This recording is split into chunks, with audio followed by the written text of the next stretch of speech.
Hey, tonight we're descending into the soot-covered depths of the Victorian era, not the romanticized version with horse-drawn carriages and polite tea parties, but the tough, smoke-filled world of coal mining in the 1800s.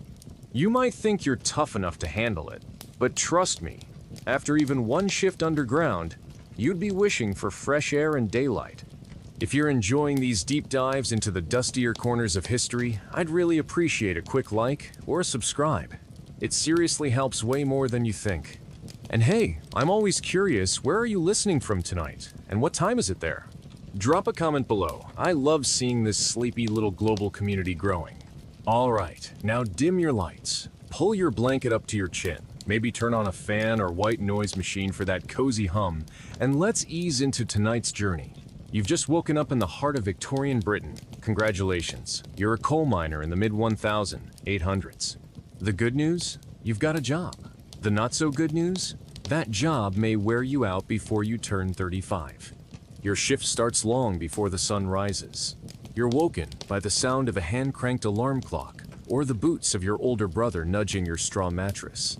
There's no time to stretch or yawn, just enough time to pull on yesterday's soot-stiffened clothes, gulp a bit of cold porridge if you're lucky, and walk through the muddy lanes of your gray village.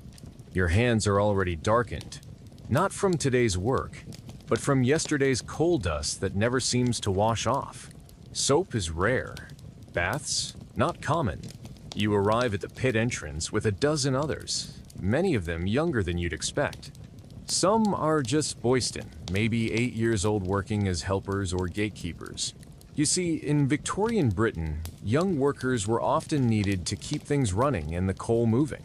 You line up quietly, the only sounds being the creak of pulleys and the groan of wooden carts already filled with yesterday's load. There's no elevator, not here. You descend into the earth using a narrow, unsteady ladder, or get lowered in a basic iron cage. It's pitch black, except for the flicker of a small tallow lamp on your helmet, and the air feels heavier with each step. By the time your boots touch the floor of the mine shaft, you're surrounded by deep shadows, broken only by scattered lights and the dim glow of burning wicks. The walls are moist, the ceiling drips. The air smells like minerals, stone, and long hours. Your job today is to work as a hewer at the coalface, using a pickaxe in steady rhythm. You crouch, sometimes lie flat, in a tunnel barely 2 feet tall. There's no room to stand. You chip away at the coal wall for hours at a time, arms burning, until a cart arrives to carry off your load. Each swing sends black dust into the air and into your lungs. You breathe it in as if it's part of life. By now, you might already be coughing a dry, scratchy sound that every miner picks up eventually. It's the beginning of something they don't fully understand yet. Just that once it starts, it never really goes away. And over time, it makes everything harder. You don't speak much while working. It uses energy. Besides, the clatter of tools, cartwheels, and falling bits of stone cover everything. One sharp sound might not mean anything. Or it might mean the ceiling is shifting. Sections can collapse. Sudden bursts of gas pressure even more so. There's always a story about someone nearby who went in one morning and didn't return.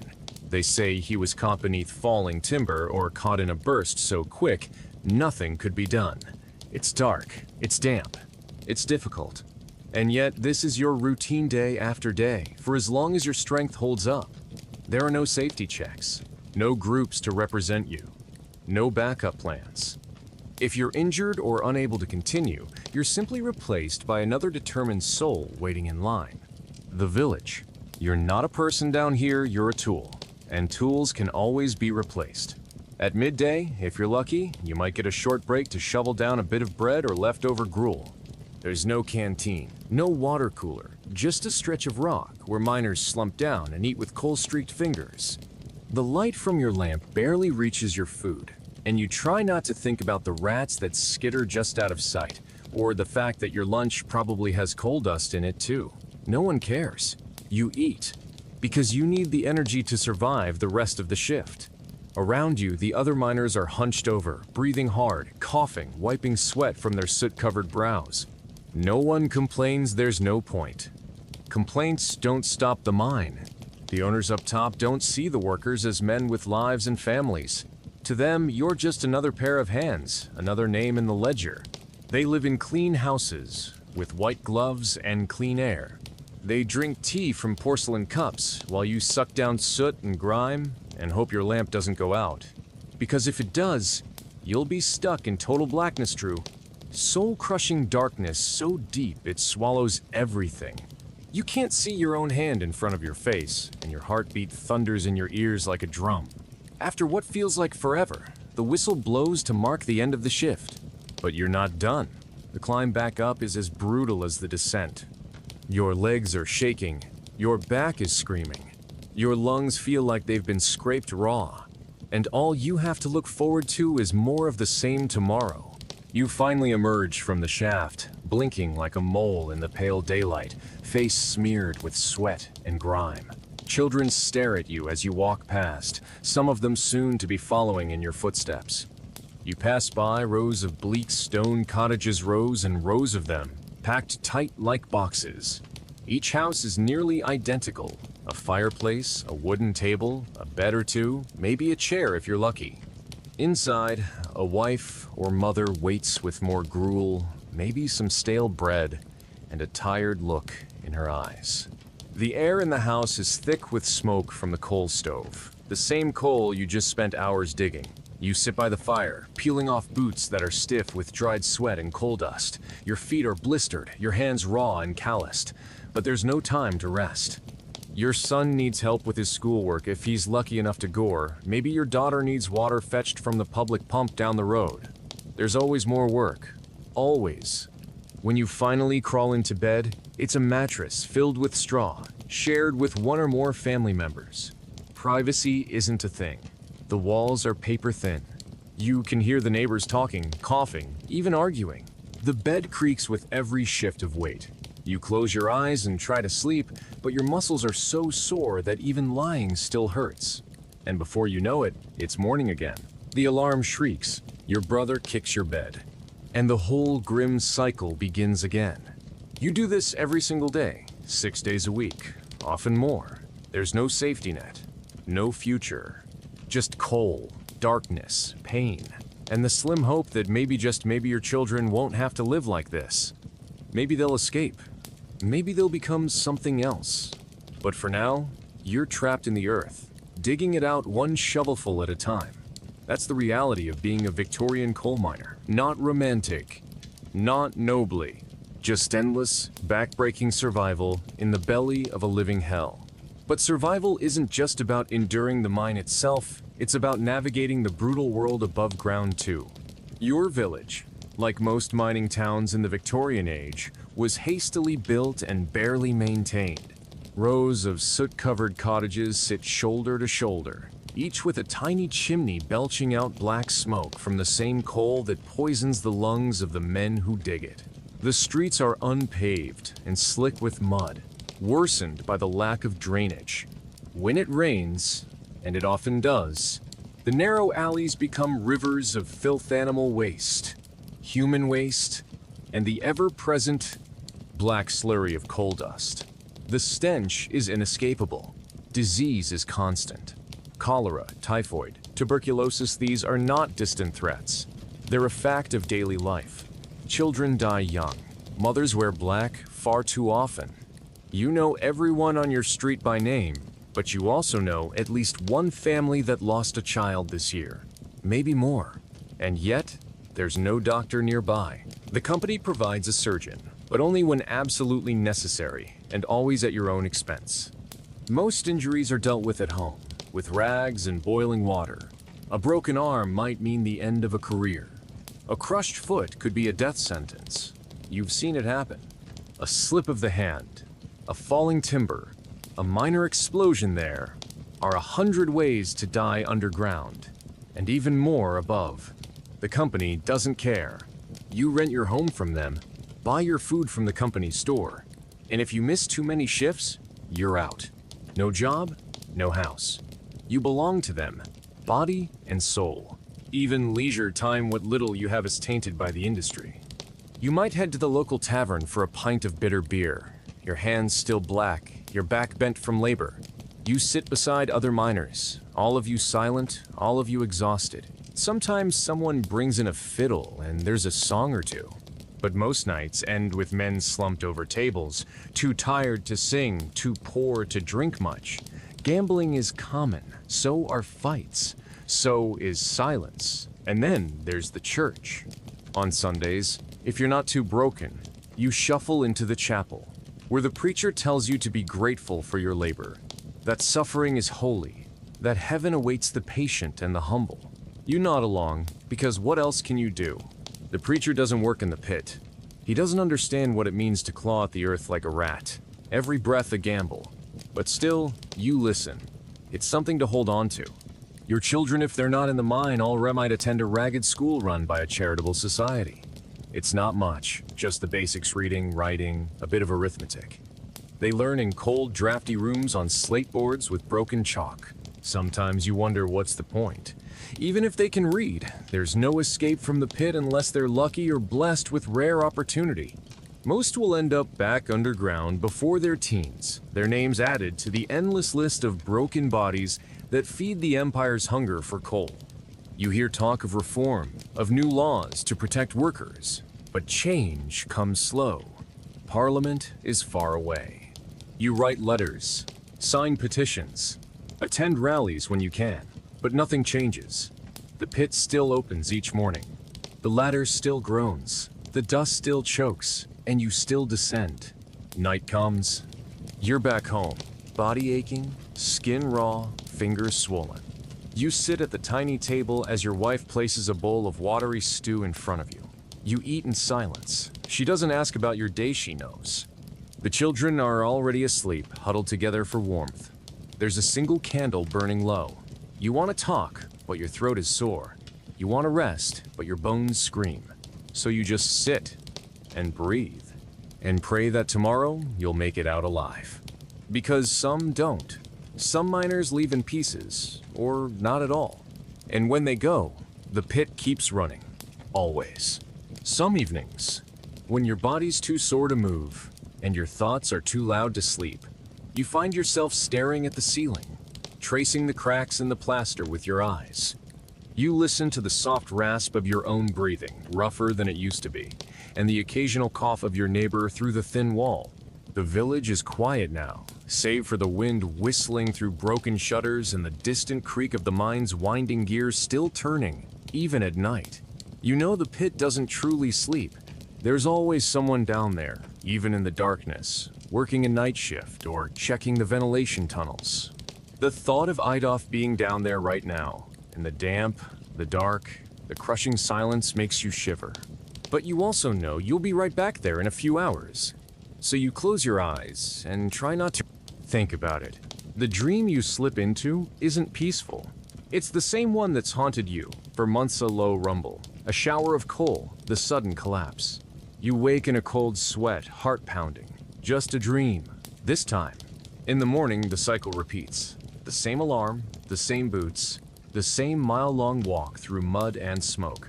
Only this time, the mine entrance is unusually quiet. A crowd is gathering. Something's happened. You hear whisper-san explosion overnight, a gas pocket. 3 men gone. One of them might have been your cousin. You're not sure yet. You don't know if they found the bodies. The pit is closed for a few hours while they inspect the damage, but it'll reopen by the afternoon. It always does. The company loses too much money if it doesn't. Grief is a private affair. A quick funeral, a black ribbon, and then it's back to work. You don't get time off to mourn. There's no bereavement leave. The men who died, their families are now even poorer. Their sons will probably take their place in the shaft before the week is out. That's the unspoken truth here. Death makes room for the next in line. You think about your own children and what future waits for them. You want to hope. You want to believe something better lies ahead. But then you glance down at your own hands, cracked, blackened, trembling slightly, and you wonder how much of your life is already gone. The local school teacher says the world is changing. Steam engines, railways, even electricity. There's talk of machines replacing the need for men like you. But what would that mean? Progress sounds like salvation until you realize it could also mean unemployment. You've only ever known the mine. What else could you possibly do? And so you go back down, again. The shaft groans as you descend. This time, something's different. You're deeper than usual. The passage narrows, and the heat intensifies. You crawl into a new gallery, freshly cut just days ago. The walls are slick with moisture, and the air is still. Too still. You strike the coal face and hear a faint hiss gas. You back away, waving your hand, signaling the others. Someone calls for the fireman, the man responsible for testing the air. He arrives with a long stick tipped with a candle. He holds it out, watches the flame flicker. A quiet moment passes. Then bang. A sharp pop. Not an explosion, but a warning. Everyone freezes. The gallery is cleared. Quickly, silently. You don't breathe easy until you're back in a wider tunnel, hard hammering. Another close call. Another brush with a death that feels so routine you've stopped being afraid. Almost. And then, just like that, it's lunch again. You sit, soaked in sweat, eating with trembling hands, barely tasting the food. The day drags on. Your pickaxe blisters your palms. Your spine throbs. You count the minutes until you hear the whistle. When it finally comes, it's like a bell from heaven. You stagger to the cage, feeling like a ghost. Emerging into the gray afternoon light, you blink, shoulders sagging with exhaustion. Someone slaps your back, half in camaraderie, half in relief. You both survived. This time, back home, the air feels heavier than usual. It's not just the coal smoke or the damp, it's the knowledge of the men who didn't come back today. 3 homes on your street have curtains drawn. 3 wives sit in silence, dressed in black. Their children too confused to understand the finality of what happened. But there's no time to dwell, there never is. Your own family waits. Inside your 2-room cottage, your wife hands you a tin mug of weak tea. Your eldest daughter is already peeling potatoes for dinner. She's barely 13, but her hands are worn and cracked from scrubbing floors and washing laundry for wealthier families in the nearby town. You catch her staring at your blackened face. She says nothing, but you can see the silent question in her eyes. Will you come home tomorrow too? You nod, but it's not a promise you can make. Later that evening, the local union man stops by, handing out pamphlets and speaking in hushed tones about forming a stronger collective. He talks about demanding fair wages, safety checks, fewer hours. You listen politely, but you've heard this all before. Every attempt so far has been crushed by the company. Men fired, families evicted, some even blacklisted, forced to move counties just to find another pit that would take them. Still, a part of you wants to believe. You tuck the pamphlet under the bed straw just in case. That night, after the children are asleep and the fires died down, you talk with your wife. Not about the minnows, conversations are too heavy, too full of dread. Instead, you talk about small things. The weather, the neighbors, the dog that wandered into the village last week. It's a fragile attempt at normalcy, but it's all you have. You go to bed sore, but thankful to have made it through another day. The next morning arrives too soon. You wake with a start, the alarm already going off, the sky still dark. The soreness from yesterday hasn't gone away, it never does. Every joint feels rusted shut. You groan as you pull on your clothes, now permanently stained with soot. Breakfast is half a crust of bread, dry and tasteless. You force it down with water and kiss your wife on the forehead before heading back out into the cold. The mine looms ahead, its tall frame silhouetted against the dawn. You queue in silence with the others. No one speaks about yesterday. No one speaks about the men who didn't make it out. It's understood. Today could be your turn. The shift begins. Down you go. Same shaft, same narrow gallery, same endless blackness. But today there's a new boy assigned to your team, barely 10 years old, eyes wide and terrified. He's a trapper, responsible for opening and closing the ventilation doors. It's the lowest job, but essential. Without him, the air doesn't move and gas builds up. You watch him work, his tiny hands fumbling with the heavy doors. He looks like he's about to cry, but he doesn't. He's already learning that tears are a waste of water down here. A few hours into the shift, a section of the tunnel floods. A slow, steady trickle of water becomes a stream, and the men scramble to dam it. Some shout about a burst water vein. Others keep swinging their picks like nothing's wrong. You do what you can, pile rocks, divert the flow, but it's clear the tunnel is compromised. You wonder if the supervisors will shut this section down. Probably not. It's too productive. That evening, after a long and dangerous day, you're filthy, soaked, and chilled to the bone. Your muscles twitch involuntarily, worn past exhaustion. You drag yourself home and fall into your chair. Your youngest daughter climbs onto your lap, wraps her little arms around your neck. Her hands come away black, but she doesn't seem to care. "Why do you always look so dirty?" she asks softly. You chuckle, a dry rasp. "Because Papa works with the earth," you say. She nods, as if that explains everything. And maybe it does. Maybe that's all she'll remember of this time: the black dust, the tired eyes, the warmth of sitting on your lap. Maybe she won't remember the fear. Maybe. As the weeks stretch into months, your body becomes a map of your labor-scarred knuckles. A twisted knee that never quite healed right, shoulders that no longer straighten fully. You start to walk with a stoop, not out of age, but out of adaptation. The mind shapes you like it shapes the coal-crushing, compacting, changing. You're not alone. Every man in your village bears the same signs. The older miners are almost indistinguishable from the very rock they dig, stoic, silent, crumbling. But even so, life marches on. The seasons change, though you barely notice from underground. In winter, the cold above ground is so biting that your sweat freezes on your clothes during the walk to work, and your breath fogs the inside of your helmet lamp. In summer, the heat underground becomes unbearable, the air thick and wet, your skin constantly slick with sweat and grime. There's no relief either way. Holidays are rare. Maybe once a year, during a festival or after a particularly good haul, the company allows a day off. There might be a brass band, a little ale, maybe even a few fireworks if you're lucky. But the celebrations are always shadowed by fatigue. No one has the energy to truly revel. And always, the mine waits. You try to teach your children whatever lessons you can between shifts. Not the reading and writing. Your wife does that when she can, but the kind of lessons you don't find in books. How to listen for the creak, that means timber's about to snap. How to tie a proper knot for hauling loads. How to tell if gas is building in the tunnel. You don't want them in the mine, but you know they'll probably end up there anyway.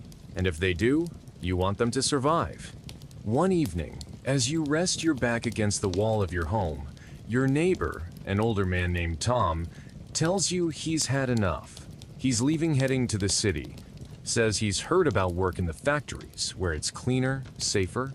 You raise an eyebrow at that. Cleaner, maybe? Safer? Not likely. But you understand. Everyone dreams of escape at some point. A few actually try. Most come back. The city's no kinder than the mine. But for a brief moment, you let yourself imagine it living somewhere with green parks and gaslights, clean shirts, and a job that doesn't leave your lungs burning at the end of the day. You imagine walking without pain, breathing without coughing. But it fades fast. Tomorrow, the mine will call again, and you'll answer like always. Not because you want to, because you must. Then one day, something happens that changes the rhythm. A new inspector arrives. Rumors swirl that Parliament has passed new regulations, limits on hours, better ventilation, even age restrictions for child workers. Some cheer, others scoff. They'll never enforce it, someone mutters, just for show.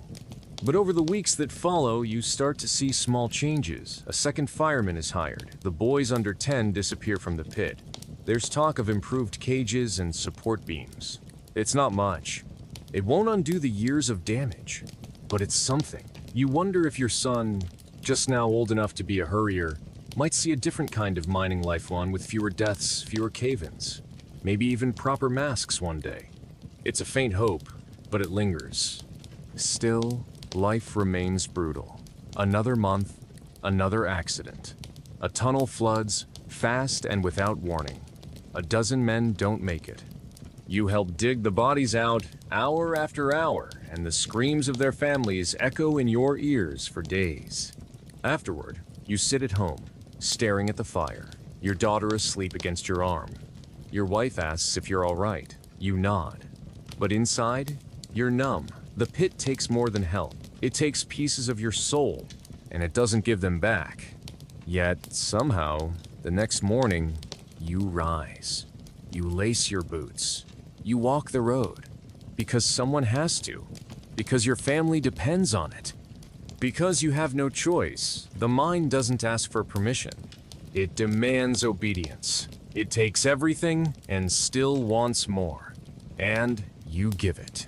Because that's what it means to be a Victorian coal miner. And yet, even in the bleakest stretches of your life, small moments of light break through. A rare sunny afternoon when the air seems just a bit clearer, when you manage to laughably laugh with the men during a short break underground. Maybe someone tells a joke, or one of the boys trips over his own feet and pops back up with a sheepish grin, and for just a second, it feels almost human down there. Or maybe it's a Sunday when your youngest runs out to greet you, covered in chalk drawings, proudly showing you a crooked picture of your face she scratched onto a piece of discarded slate. You kneel down, aching knees screaming in protest, and she points at the black smudges. "It's your coal face, Papa," she giggles. You smile, though it pulls at tired muscles. You ruffle her hair, knowing she doesn't yet understand what that coal face costs. But you don't tell her. Not yet. Let her live in her world a little longer. The local paper occasionally reports on strikes in other mining town sculleries in Wales and the north where men have laid down tools and marched in the thousands. The names of leaders you've never met are whispered in the pubs, men speaking out against the cruelty of the pits. Some of the older workers scoff. Won't change nothing, they say. Owners have the power. But others begin to dream, quietly, cautiously, and you find yourself caught between that dream and the crushing weight of daily survival. Maybe your son will join those voices someday. Maybe he won't need to. In your village, another change comes: slow electricity. At first, just in the company office and the larger town nearby, but the talk spreads fast. They say machines will dig deeper, faster, fewer men needed, more coal hauled. But the whispers have an edge. What happens to us then? If machines replace the miners, where do the miners go? The answer no one knows. But for now, the mine still needs you. So you go, and the years pass. Your beard grays. Your walk becomes a limp. You notice fewer familiar faces in the cage each morning. Some gone to illness, some to accidents, some simply left. A new generation arrives, boys you used to bounce on your knee, now crouched beside you at the coal face, swinging pickaxes with fresh arms and unbroken backs. They call you Old Man with a mixture of respect and pity. You accept it. It's true, you've outlived many. One winter, the frost is so thick, the pipes freeze, and your front door won't open. You have to shoulder it loose to get out, your boots crunching across the frozen sludge. The mine is half shoot-us in the shaft, they say. But you know what it really means. Someone didn't show up to work today. Probably didn't wake up at all. The cold kills faster than coal dust some years. You wrap your scarf tighter and head in anyway. A part of you wonders why. Why keep going? Why not stay home, warm, just for one day? But you already know the answer. It's the same reason your father went in, and his before him. There's no reward for endurance, no medal for surviving. But there's a certain pride in knowing you didn't let the mine break you. Not completely. And then, years later, you do something you never thought you'd live long enough to do. You retire. There's no ceremony, no plaque, just a final shift, a handshake from the foreman, and a slow walk home. Your tools stay behind, handed down to the next man. Your boots sit by the door for weeks before you realize you'll never need them again. You sit on your front step that evening, breathing in the cold air, watching the smoke curl from the chimneys of homes still filled with working men. And for once, you don't cough, not immediately. The silence feels strange, but underneath it, something new. Peace. You didn't escape the mine, you didn't defeat it, but you endured. And in a world like that, maybe that's enough. Maybe, in your own quiet way, You've earned rest. Years pass. The mine still stands, still swallows men each morning and spits them back out each night, smaller, darker versions of themselves. But not you. You're older now, slower, your hair thin to wisps of gray, your back bent like the pickaxe you once swung. Your days are quiet. You wake with the sun now, not before it. The aches never leave your knees grind when you stand. Your chest rattles like a broken bell when you breathe deep, but you've grown used to them. Companions of a life lived deep in the earth. Sometimes you walk past the pit entrance, now lined with newer machines, fewer men. You nod at the lads on shift, recognizing a few facets of old friends, grandsons of long-gone workmates. They nod back, call you Mister, even though you never asked for the title. To them, you're part of the mine's lore, a survivor, a symbol, a cautionary tale. The village has changed too. There's a new school, a railway station, even electric lamps on the main road. Some of the cottages have been rebuilt. The roofs no longer leak every time it rains. There's still poverty, still struggle, but fewer children are going down the pits now. More books, less soot, and that, in some strange way, feels like a victory. Your children have grown. Your daughter married a school teacher. Your son, against every expectation, didn't go into mining. He took work in a factory miles away, a cleaner job, he says, with shorter hours and a real lunch break. He writes letters back, sends photos of machines you can't name and buildings that scrape the sky. You don't understand much of it, but you feel proud. Something shifted, something moved forward. The stories of the mine remain with you. You carry them in your body, your memory. At night, when you can't sleep, you tell them aloud quietly, to yourself or sometimes to a grandchild curled up beside your chair. You tell them about the darkness, about the cough, about the time the gallery collapsed and you dug your way out with your bare hands. You tell them not for pity, but so they remember, so they know. Because history, real history, the kind soaked in sweat and blood and years of forgotten labyrinths, too easily buried, too easily replaced with polished stories and clean versions. You want them to know the truth, that life wasn't fair, that survival was work, that the coal you burned to heat your tea once came from the hands of boys no older than they are now. One day, your heart gives out, quietly, in your sleep. No pain, no final gasp, just stillness. The way every miner hopes to go peaceful, not screaming under the weight of falling rock. The village mourns, quietly. The mine bell tolls once. At your funeral, the chapel is full. Old men with missing fingers, young boys in clean jackets. Women in black with calloused hands. They sing the old hymns, the ones you hummed deep underground to keep your rhythm steady. And they remember you, not as a hero, not as a legend, but as a man who went down and came back up day after day because he had to. Your story doesn't make the papers, but it lingers, passed on in whispers, in soot-streaked family photographs, in the memory of a time when men lived in the shadows of the very thing that kept them alive. A time when fire was dug from the earth by human hands, and those hands paid the price. You may be gone, but your story remains in every lamplit, every warm hearth, every breath of clean air bought with the cost of another. You were a coal miner. You were one of millions, and you mattered.